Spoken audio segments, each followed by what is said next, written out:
Hello everyone, Priya's cook में आप सभी का स्वागत है। आज मैं आपके लिए लेकर आई हूँ ओडिशा की ट्रेडिशनल रेसिपी काकरा पीठा। ये एक स्वीट रेसिपी है और भगवान जगन्नाथ को इसे प्रसाद के तौर पर चढ़ाया जाता है। घर में से ही मिलने वाले सामान से हम इसे बना सकते हैं। आज हम स्टफ़ काकरा पीठा जो कि हम सूजी से बनाएंगे, तो चलिए रेसिपी शुरू करते हैं। स्टफ़ काकरा पीठा बनाने के लिए यहाँ पे मैंने स्टफिंग के लिए मिक्स ड्राई फ्रूट्स लिए हैं, जिसमें कुछ मैंने सीड्स लिए हैं, काजू लिए हैं, बादाम है और कुछ बेरीज भी ली हैं। अगर आपके पास ये ना हो तो आप काजू, बादाम, पिस्ता, किशमिश ये भी ले सकते हैं। और अगर आपके पास इनमें से भी कुछ ना हो तो मैं आगे आपको बताऊँगी कि आप इसके अलावा भी कैसे बना सकते हैं। तो यहाँ पर पहले हम जो भी हमारे पास ड्राई फ्रूट्स है उसे बारीक कट कर लेंगे।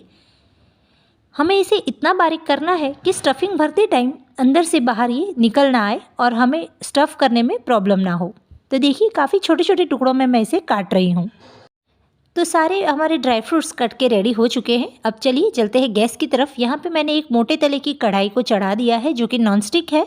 अब इस कढ़ाई में सबसे पहले हम स्टफिंग के लिए यहाँ पे डेसिकेटेड कोकोनट लेंगे। अगर आपके पास ड्राई फ्रूट्स ना हो तो आप सिर्फ डेसिकेटेड कोकोनट से भी इसे बना सकते हैं।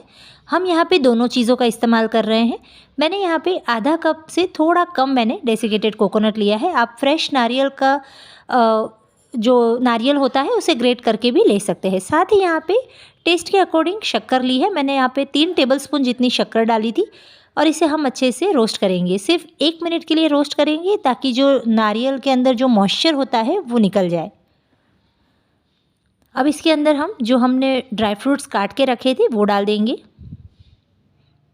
अगर आप फ्रेश नारियल लेते हैं तो शक्कर डालने के बाद अगर आपकी लोहे की कढ़ाई है तो शक्कर पिघलने लगती है, चीनी पिघलने लगेगी, तो भी कोई प्रॉब्लम नहीं है। जब आप नारियल के साथ उसे पकाएंगे तो वो थोड़ा सा चिकना जैसा हो जाएगा, तो भी आपको स्टफिंग में कोई प्रॉब्लम नहीं आएगी। मेरे यहाँ पे नॉनस्टिक कढ़ाई है तो शक्कर हमारी नहीं पिघलेगी। तो हम सिर्फ इसे 1 मिनट के लिए अच्छे से चला लेंगे ताकि जो मॉइस्चर मैंने जैसे आपको बताया नारियल में या फिर हमारे जो मिक्स ड्राई फ्रूट्स है उसमें से निकल जाए।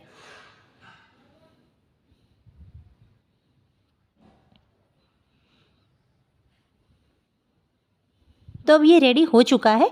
अब इसके अंदर मैं 2 से 3 इलायची के दाने थे जिसे मैंने कूट लिया था वो डाल दिया है। आप इसकी जगह पे इलायची का पाउडर हो तो 1/4 चम्मच जितना वो भी डाल सकते हैं, या आप चाहें तो इसमें केवड़ा एसेंस भी डाल सकते हैं, रोज़ एसेंस भी डाल सकते हैं। तो अब ये हमारा स्टफिंग तैयार हो चुका है। इसे हम एक अलग प्लेट में निकाल लेंगे और फिर से उसी कढ़ाई में हम आगे की तैयारी करेंगे। यहाँ पे मैंने एक प्लेट में स्टफिंग को निकाल लिया है। अब इसी कढ़ाई में हम बाहर के लेयर की तैयारी करेंगे, जिसके लिए मैंने ये मेजरिंग कप लिया है। आप कोई भी कटोरी का नाप सेट कर सकते हैं। यहाँ पे इसी कप से मैं 2 कप पानी ले रही हूँ और इसी कप के नाप से मैंने 1 कप सूजी ली है, यानी रवा। बारीक वाला रवा लिया है। अगर आपके पास मोटा हो तो आप उसे मिक्सर में पीस सकते हैं। यहाँ पे 2 कप मैंने पानी, जितना आपका सूजी है उससे डबल आपको पानी लेना है। पानी को हम हल्का गर्म होने देंगे। अब हमारा पानी थोड़ा सा गर्म हो चुका है। इसमें 1 चम्मच भर के मैंने हरी सौंफ डाल दी है।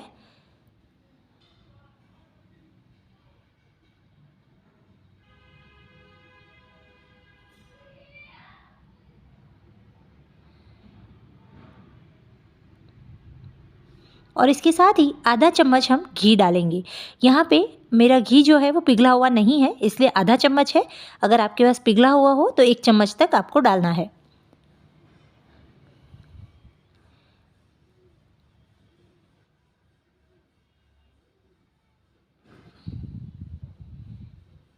अब इसके अंदर 3 टेबलस्पून मैं चीनी डाल रही हूँ, या फिर आप अपने टेस्ट के अकॉर्डिंग चीनी कम ज़्यादा करके डाल सकते हैं।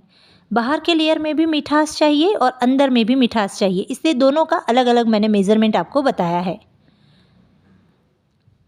अब चीनी पिघलने तक हमें सिर्फ पानी को गर्म करना है। ध्यान रखिएगा, हमें इसकी चाशनी नहीं बनानी है, हमें सिर्फ और सिर्फ चीनी को पिघलाना है। तो यहाँ पे चीनी हमारी अच्छे से पिघल चुकी है। अब हमने जो कप से पानी नापा था उसी कप से मैंने यहाँ पे रवा तैयार रखा था, सूजी, वो डाल देंगे। और इसको एक ही डायरेक्शन में चलाते हुए अच्छे से पका लेंगे। गैस की फ्लेम इस स्टेज पे लो कर देनी है और इसे कंटिन्यूसली चलाते रहना है। अगर आपकी नॉनस्टिक कढ़ाई है तो नीचे नहीं चिपकेगा, अगर लोहे की या एल्यूमिनियम की है तो नीचे चिपकने के चांसेस होते हैं। तो यहाँ पे इसे हम कंटिन्यूसली चलाते रहेंगे और इसका एक आटे जैसा फॉर्म तैयार कर लेंगे। आप देख सकते हैं सिर्फ 2 मिनट के अंदर ही इसने सारा पानी एब्जॉर्व कर लिया है और धीरे धीरे ये आटे की फॉर्म में आने लगा है। बिना स्टफिंग के भी काकरा पीठा आप तैयार कर सकते हैं। सिर्फ ये वाला बाहर का लेयर तैयार करके और इसको टिक्की का शेप देके इसको फ्राई करके भी आप तैयार कर सकते हैं। हमने जो बनाया है वो स्पेशल काकरा पीठा या स्टफ़ काकरा पीठा भी कहा जाता है।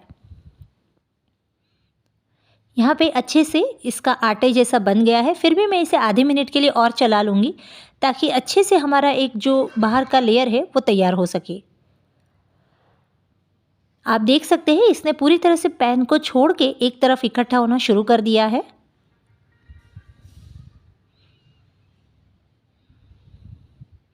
और सिर्फ मुझे यहाँ पे 4 मिनट का टाइम लगा था इसको पकाने में। गैस की फ्लेम बंद कर देंगे और इसे एक अलग प्लेट में निकाल के ठंडा कर लेंगे। इसको सिर्फ इतना ही ठंडा करना है कि आप इसको छू सके। यहाँ पे हमारा स्टफिंग भी तैयार है और बाहर का जो लेयर है सूजी वाला वो भी तैयार है। अब हम यहाँ पे थोड़ा सा इसके अंदर बाहर का जो हमारा जो स्टफिंग है, स्टफिंग में हम थोड़ा सा 1/4 चम्मच से थोड़ा ज़्यादा हम काली मिर्च का पाउडर डालेंगे। ये डालना कंपलसरी है। काली मिर्च के पाउडर से ही इसका जो स्टफिंग है अंदर का उसका एक स्पेशल टेस्ट आता है और जो हमारी मिठास है वो भी बैलेंस हो जाती है। अब यहाँ पे सूजी को हमें अच्छे से मसलना है, तो हाथों में घी लगा के हाथों को चिकना कर लेंगे और अच्छे से मसल कर सूजी को हम तैयार कर लेंगे। जितना अच्छा आप इसे मसलेंगे उतना ही अच्छा इसका आप शेप दे पाएंगे। अगर आप इसे नहीं मसलते हैं तो ये क्रैक्स हो जाते हैं, यानी जब हम शेप देते हैं तो उसमें कटने टूटने के निशान आ जाते हैं और वहाँ से फिर वो फट जाता है। जब भी आपको लगे कि हाथ में आपको सूजी चिपक रही है, आप थोड़ा सा घी हाथ में लगा सकते हैं या फिर आप चाहें तो कोई भी रिफाइंड ऑयल का भी इस्तेमाल कर सकते हैं।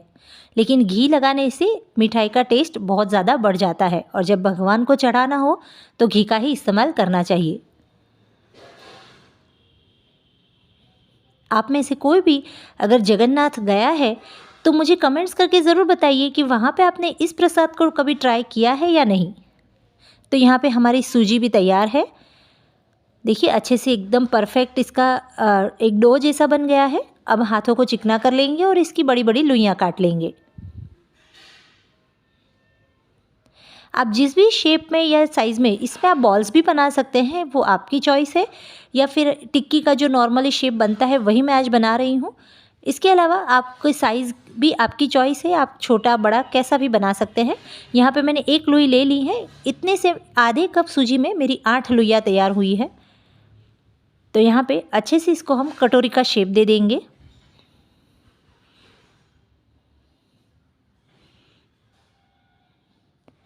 और इसके अंदर हमने जो स्टफिंग तैयार करके रखा था नारियल वाला, उसे डाल देंगे। वो भी आपकी चॉइस है, कम ज़्यादा आप कर सकते हैं। मैंने पूरा भर के डाला है और फिर इस तरह से बंद कर लेंगे। अच्छे से सील कर लेना है सभी तरफ से।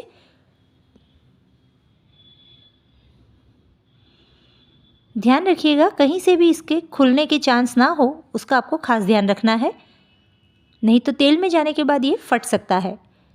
तो यहाँ पे देखिए कुछ इस तरह से हमें टिक्की का शेप दे देना है। अच्छे से हमारा एक पहला काकरा पीठा तैयार हो चुका है। इसी तरह से हम बाकी भी सारे काकरा पीठा बना लेंगे। मैं और एक आपको बना के दिखा देती हूँ।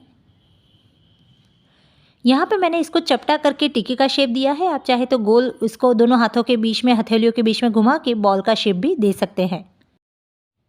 सारे काकरा पीठा मेरे तैयार हो चुके हैं और ये जो हमारा स्टफिंग बच गया है, इस स्टफिंग को हम ऐसे ही एज अ पंजरी जैसा इसका टेस्ट लगता है, आप इसे खा सकते हैं या फिर बच्चों को 2 कप दूध के अंदर इसे डाल के थोड़ा सा उबाल के खीर की तरह भी दे सकते हैं। तो अब यहाँ पे हमारा जो काकरा पीठा है वो रेडी है। चलिए इसे तल लेते हैं। तलने के लिए एक चीज़ का खास ध्यान रखिएगा कि जो पैन है वो आपको फ्लैट लेना है। अगर आप कढ़ाई लेते हैं तो कढ़ाई में नीचे की तरफ ये एकदम से चला जाता है और कभी कभी नीचे चिपक जाता है। अगर आप फ्लैट पैन लेंगे तो एक साथ में आप 3-4 जैसे मैं कर रही हूँ वैसे भी कर सकते हैं और इसमें शेप भी ख़राब नहीं होता है। अब यहाँ पे मैंने 4 काकरा पीठा को डाल दिया है और डालने के बाद मैंने गैस की फ्लेम लो कर दी है। इसे धीरे धीरे पकाएंगे और दोनों तरफ से गोल्डन ब्राउन होने तक हमें इसे पकाना है। यहाँ पे एक चीज़ का खास ध्यान रखिएगा कि जब आप इसे डालते हैं तो पहली बार में डालने के बाद तकरीबन 1 से 1.5-2 मिनट तक आपको इसे नहीं हिलाना है, ना ही इसे पलटना है। जब आपको लगे कि साइड साइड से इसका लाइट गोल्डन कलर आने लगा है उसके बाद ही हमें इसे पलटी करना है। तो वैसे ही अल्टी पल्टी करके हम इसे गोल्डन ब्राउन तल लेंगे। मेरे चैनल पर मैंने अभी तक काफ़ी सारी रेसिपी शेयर की है। आपको मेरी कौन सी रेसिपी ज़्यादा पसंद आई है और कौन सी रेसिपी से आपको कुछ नया सीखने मिला है वो मुझे कमेंट्स करके ज़रूर बताइएगा। इसको फ्राई होने में तकरीबन 5 से 6 मिनट का टाइम लगा था। यहाँ पे हमने गैस की फ्लेम लो रखी थी इसलिए हमने धीरे धीरे इसे पकाया था। अगर हम फास्ट रखते हैं तो ऑलरेडी हमारी सूजी पकी हुई है तो वो गोल्डन में से डार्क हो जाती है, इसलिए यहाँ पे धीरे धीरे इसको पकाना ज़रूरी है।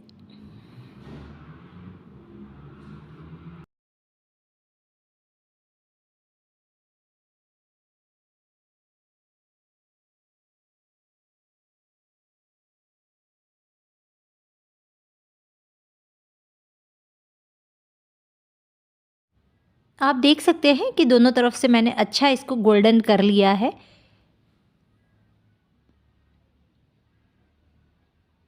और जैसे कि मैंने आपको बताया कि मुझे 5 से 6 मिनट का टाइम लगा था इसको फ्राई करने में। तो यहाँ पे अच्छे से दोनों साइड से ये हो चुके हैं और कोई भी हमारा काकरा पीठा फटा या टूटा नहीं है। तो अब इसे बहुत ही हल्के हाथ से पूरे तेल को निकाल कर, यानी पूरा उसको नितार कर जिसे कहते हैं, अच्छे से हम इसको बाहर निकाल लेंगे। आप चाहें तो इसे टिश्यू पेपर पे भी रख सकते हैं, लेकिन नॉर्मली इसे डायरेक्ट आप प्लेट में रख दीजिएगा। इसमें ज़्यादा ये ऑयल एब्जॉर्ब नहीं करता है। आप चाहें तो इसे घी में भी फ्राई कर सकते हैं। इसी तरह से मैं बाकी के जो मेरे 4 बचे हुए काकरा पीठा है उसे भी फ्राई कर लूँगी।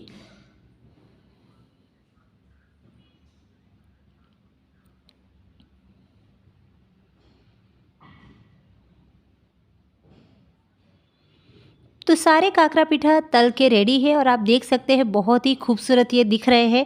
टेस्ट में उतने ही ज़्यादा लाजवाब है। एक बार ज़रूर से ट्राई कीजिएगा और मुझे कमेंट्स करके बताइएगा कि आपको मेरी ये रेसिपी कैसी लगी। और इससे रिलेटेड अगर कोई भी आपके मन में सवाल हो तो भी मुझे कमेंट ज़रूर कीजिएगा। मिलते हैं ऐसे कुछ नई रेसिपीज़ के साथ, तब तक के लिए बाय बाय।